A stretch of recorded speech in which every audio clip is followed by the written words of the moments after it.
In this video, I'm going to identify what I feel to be a really important and potentially life-transforming concept that, when understood, can really ease a lot of interpersonal disharmony, a lot of existential suffering, and just a lot of suffering and strife in general. And I'm going to accomplish this through referencing the Tao Te Ching and referencing a more modern approach called General Semantics. So the first quote, which really identifies what we're going to be talking about in this video, is the first line of the Tao Te Ching, which says, "The Tao that can be told is not the eternal Tao." Now you might be wondering, well, if he's saying that, then why is there a book written about it? Why did he just quit there? Well, another way to put that is the way that can be weighed is not the eternal way. Or in coming at it from General Semantics, the map is not the territory. So what does that mean? What are we talking about? Well, I'll give you a few examples. The first is, I have this drink here, or an elixir, or we can just say it's water, because basically it is water. And if I'm really thirsty, you can come up to me and tell me all about water. You can say water a million times. You can give me a book about water. You can draw it. All these things, but there's only one thing that's going to quench my thirst, and that's the actual existential thing that the word water is pointing to, meaning the stuff, the substance, the liquid substance that we can drink. So that's what that means, is that the way that can be weighed, meaning I'm weighing or doing or existentially interacting with this substance, but I can't existentially really consume water. I can talk about it, but it only exists in the mind, and it only exists as a symbol, or it only exists as a map. Now, the father of General Semantics said, "A map is not the territory it represents, but if it's correct or correct enough, it is a similar structure to the territory, which then makes it useful." Meaning the word water is useful and is close enough, or we've agreed that it's close enough to the actual thing, that we can then use it and talk about it, and then we can know what each other is saying. So another way to put that is that if someone went out, say with their retina or with a measuring stick, and made some representations about the world, and then put those representations on paper. What's on the paper is a representation of what their retina saw, and of the representation of what that man, was thinking or feeling at that time. It's not the actual existential reality that was perceived or measured. Last example I'll give you is, for example, the pain from a stone falling on your foot is not the actual stone, it's just your perception of the stone. Secondary to that, your perception of a person, whether positive or negative, is not the actual person, it's just your perception of it. So why am I pointing all of this out, and what does this have to do with any of the benefits that I mentioned at the beginning of the video? Well, first and foremost, it's similar to the examples that I listed earlier. What happens is, we make representations of the world. We make measurements of the world, good, bad, positive, negative, like, dislike. But then what happens is, we confuse our measurement for the actual world.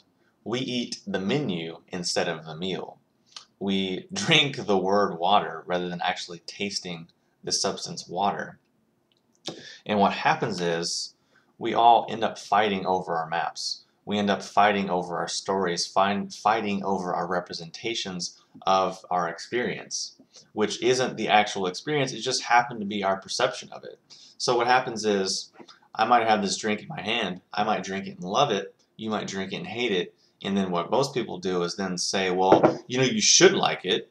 I can't see how you don't like it. It's amazing. It's this, that, and the other thing. It's got all these words to it, and it's all these characteristics. And the other person's just like, well, you're stupid. I can't believe you would like that. People that I know don't like things like that, etc. And then it just gets into this whole thing, which basically boils down to thumbs up or thumbs down. I mean, it's kind of like on Facebook. It's just like, well, they don't have the thumbs down yet, but it's really that simple. It's like, well, I like it or I don't like it. And that's really what we're saying. This makes me feel good. This doesn't make me feel good. And then we build all these different layers on top of it and then argue over it. But in reality, it's really quite simple, because we're just existentially experiencing pretty much the same thing, because A, we're a human being, B, we all have pretty much the same senses, we have pretty much the same physical capabilities, and we all live on planet Earth. We all live in the space-time continuum. We all live in the same world, in the same planet, in the same solar system. So actually, we're talking about the same thing. If you want to take it more metaphysical, according to, metaphysical or mystical traditions or quantum physics, it's all the same energy anyways. Or you want to take it more literal, if it all came from the Big Bang, it all came from a little piece of matter which was, very small and then condensed out. So in reality, it's all actually the same thing. So we're arguing about this, that, and the other thing, but it's all in essence the same thing. So why this is important is that in the end, we're all moving towards the same thing, generally. We all want more happiness, less suffering, more pleasure, less pain. And we just have different means for accomplishing this, different ways of finding this to be for ourselves. But in reality, that's what we're all working towards. So hopefully with this video, you've had a glimpse of the line between, or that space between the map and the territory. And hopefully you're able to just realize that, oh wait, this is just my representation and it's not actually the thing. So one last example is, if you're in a really terrible mood, you might see the most amazing sunset, the most amazing natural scene ever, but because you're in a terrible mood, you don't even notice it. It's just like, yeah, whatever, it's just the sun, who cares? But let's say you just fell in love, or you just got off the phone with your significant other, you're just leaving their house, or it's your first date and you just fell in love with them and you're in the greatest mood ever, and you look up and say, oh my God, that's the most beautiful sunset I've ever seen in my entire life. And you just stand there and you take it in, but in reality, it's the same sunset. What's different is your representation, your map of it, because your state is different. So hopefully that's existentially clear and you can see what I mean.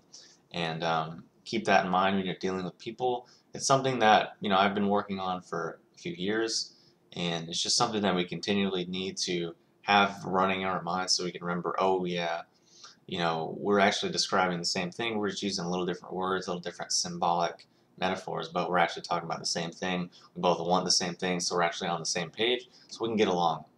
So hopefully that helps. If you have any questions or comments, post them below, and I'll talk to you soon.